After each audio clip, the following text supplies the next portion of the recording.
არსებობს დაზარალებული, მათ შორის არც ფიზიკურად, არ არსებობს პირი, რომელიც იტყოდა რომ დაზიანდა, სადაც არ არსებობს პირდაპირ მტკიცებულება, არსებობს ერთადერთი გაყალბებული ექსპერტიზის დასკვნა, რომელიც საწინააღმდეგო დასკვნაც დაცვის მხარემ მოვიპოვეთ და საქმეში ჩავდეთ და დავკითხეთ ექსპერტის საუბარია სამხარაულის სახელმწიფო ექსპერტიზის ბიუროს საექსპერტო დასკვნაზე და ექსპერტის ჩვენებაზე, მოსამართლემ გამოიტანა გამამტყუნებელი განაჩენი.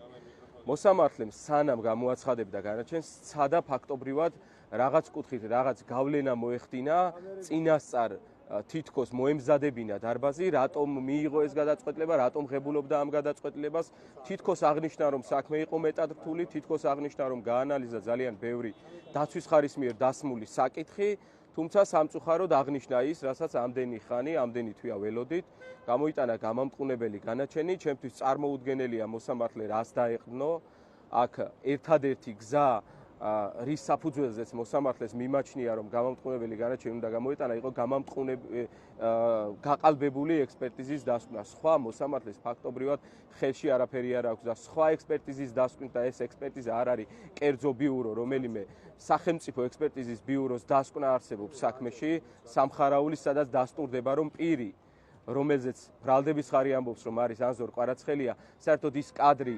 საიდენტიფიკაციოდ არის უარგისი. შესაბამისად მოსამართლეს იმ პირობებში, როცა არც ერთი პირდაპირი და არც ერთი ირიბი მტკიცებულება არ აქვს, არანაირი საშუალება და გზა არ ქონდა გამოეტანა გამამტყუნებელი განაჩენი, თუმცა სამწუხაროდ მივიღეთ ის, რაც მივიღეთ, თუმცა ერთი რამ არის ძალიან საინტერესო გამოცხადებულ განაჩენთან დაკავშირებით. როგორც წესი, იურისტები და ადვოკატები მიჩვეული ვართ იმას, რომ მოსამართლეები განაჩენის გამოცხადების შემდეგ, სასჯელის გამოცხადების შემდეგ აღნიშნავენ ხოლმე იმ არგუმენტებს და იმ საფუძვლებს, ფაქტობრივ გარემოებებს, რასთან დაკავშირებითაც, რა გარემოებებზე დაყრდნობით მიიღეს ეს გადაწყვეტილება. მოსამართლეს თვის დღეს ხელი არ შეუშლია არავის. გამოაცხადა გადაწყვეტილება და გავიდა სხდომის დარბაზიდან.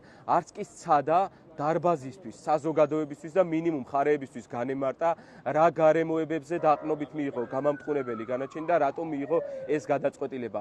ვერც გაამახვილებდა მოსამართლე ვერცეთ გარემოებაზე ყურადღებას და დარწმუნებული ვიყავით, რომ განაჩენი იქნებოდა სამწუხაროდ ესეთი, რაც მივიღეთ.